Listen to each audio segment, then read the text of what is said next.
Fundo Eleitoral e Fundo Partidário. São fundos criados pelo Congresso Nacional para financiar processos eleitorais e a vida dos partidos políticos no Brasil. Para o orçamento de 2022, o Congresso aprovou na Lei de Diretrizes Orçamentárias para o ano que vem o montante de 5,7 bilhões para uso no chamado Fundo Eleitoral. Eu sou Heloísa Galdino.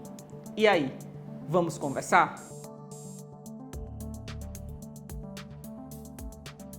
Esse tem sido um ano frenético no Congresso Nacional.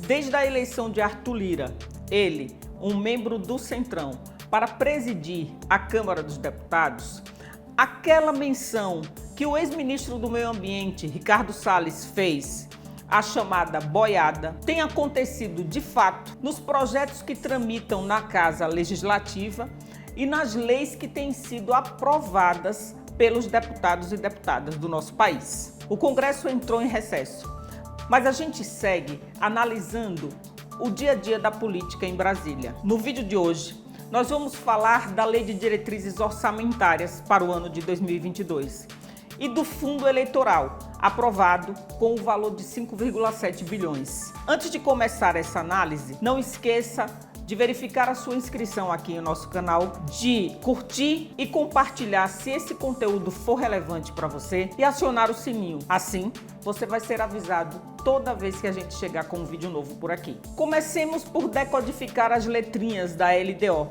Lei de Diretrizes Orçamentárias. E eu vou fazer uma alusão à nossa vida doméstica. A LDO, ela funciona como uma espécie de planejamento da vida orçamentária de todos os entes políticos no país, dos poderes executivo, legislativo, judiciário, em todas as esferas, na esfera federal, nas esferas estaduais e nas esferas municipais. Ou seja, são leis que dão o alinhamento às diretrizes de como o dinheiro público, aquele dinheiro que é fruto da arrecadação dos governos, portanto, dos impostos que nós pagamos, serão aplicados na vida do país. Essas diretrizes para o orçamento, elas são projetos do Executivo, ou seja, é o governo federal, no caso o governo Bolsonaro, que encaminha a lei orçamentária para o Congresso Nacional. Você deve ter ouvido falar bastante sobre a aprovação da LDO para 2022, porque algo chocou a opinião pública, chocou a todos nós, que é o fato do Congresso Nacional ter aprovado um orçamento que direciona 5,7 bilhões de reais para o fundo eleitoral, ou seja, 5,7 bilhões de reais que vai ser direcionado aos partidos políticos de acordo com o tamanho que cada um tem no Congresso Nacional para uso no processo eleitoral do ano que vem. O que tem de grave nesse processo? Primeiro, o valor do fundo atualmente é de 1,7 bilhão de reais. Isso significa que o valor de 5,7 bilhões é mais do que triplicar o valor atual de 1,7 bilhão. É importante registrar aqui que, muito embora o projeto da LDO seja encaminhado pelo Executivo, são os deputados que votam. O fundo eleitoral, ele não constava na proposta que o Executivo mandou. Porém, é fundamental a gente entender que hoje o governo Bolsonaro conta com maioria absoluta dos deputados, uma vez que todos os partidos que formam o Centrão estão na base de sustentação do governo. Isso significa que pela primeira vez na história recente do Brasil, a gente tem um governo com quase 400 deputados na sua base. Isso é importante você entender porque significa que nada, absolutamente nada, é aprovado no Congresso Nacional sem a anuência, o entendimento e a aceitação do Poder Executivo.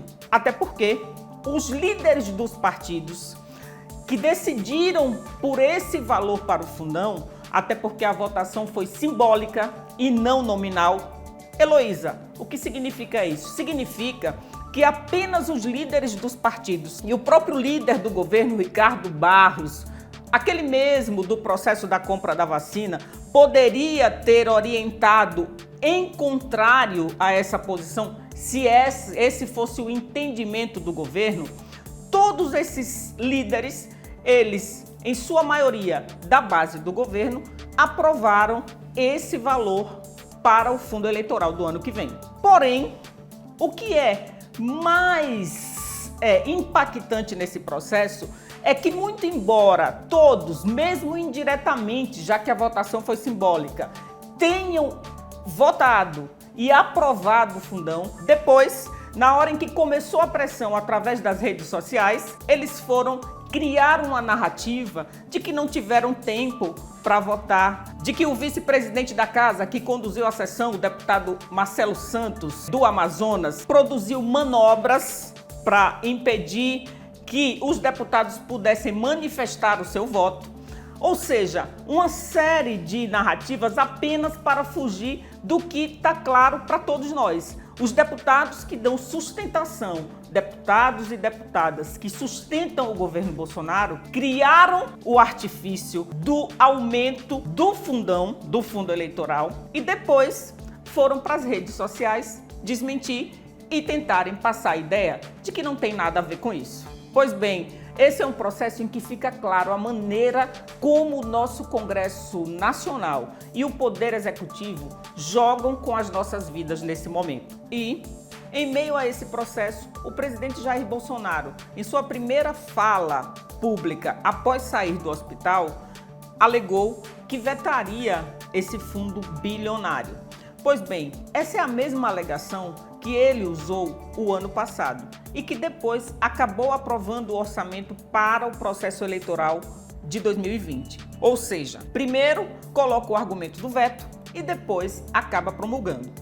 É importante registrar que, no caso específico de agora, muitos analistas políticos falam que a estratégia adotada é, na verdade, uma manobra. Primeiro, se lança a ideia de um fundo de 5,7 bilhões, como se fosse aquela velha história de jogar um bode na sala, para ver a reação, sentir a reação da opinião pública e o debate público que vai se estabelecer, e depois faz-se um veto para chegar aí sim ao valor que, de fato, foi acordado, que estão falando em torno de 4 bilhões. O que é importante a gente atentar nesse processo é que, se o presidente de fato quisesse vetar, o que é extremamente contraditório, pensando que todos os partidos, os deputados, os parlamentares de todos os partidos que aprovaram o fundão dão sustentação ao governo Bolsonaro, se ele quisesse realmente vetar, ele teria que vetar em sua totalidade. E não o que, alguns dias depois,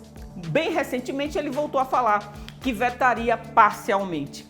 Ora, o correto seria vetar na totalidade, para tensionar o Congresso a ter que fazer votação nominal e nós termos com transparência o direito de saber quem é quem nessa história, ou seja, quem é que está defendendo essa quantia bilionária no momento pandêmico, com tantas dificuldades na vida dos brasileiros, para fazer eleição.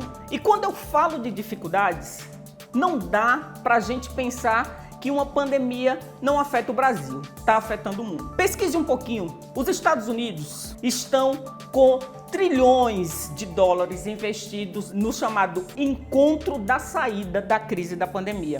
A União Europeia, de maneira geral, está investindo milhões de euros para ajudar os países a se recuperar da crise econômica, da crise de saúde que se instituiu. Enquanto isso, no Brasil, a gente tem um orçamento para 2022 discutido com cortes do governo, porque não tem dinheiro, corte na educação, corte na habitação, corte na saúde. Isso mesmo.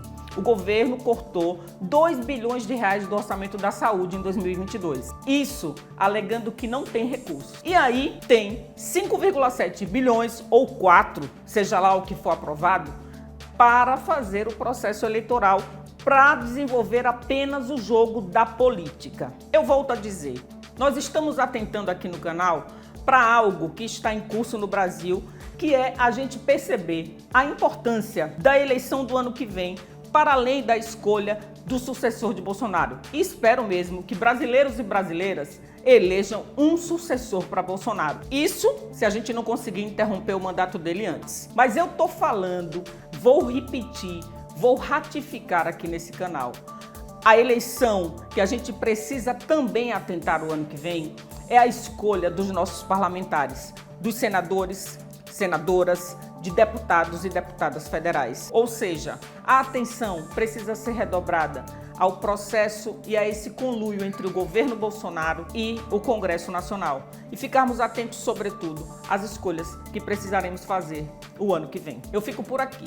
O Congresso está em recesso, mas nós continuamos em alerta. Até o próximo E aí?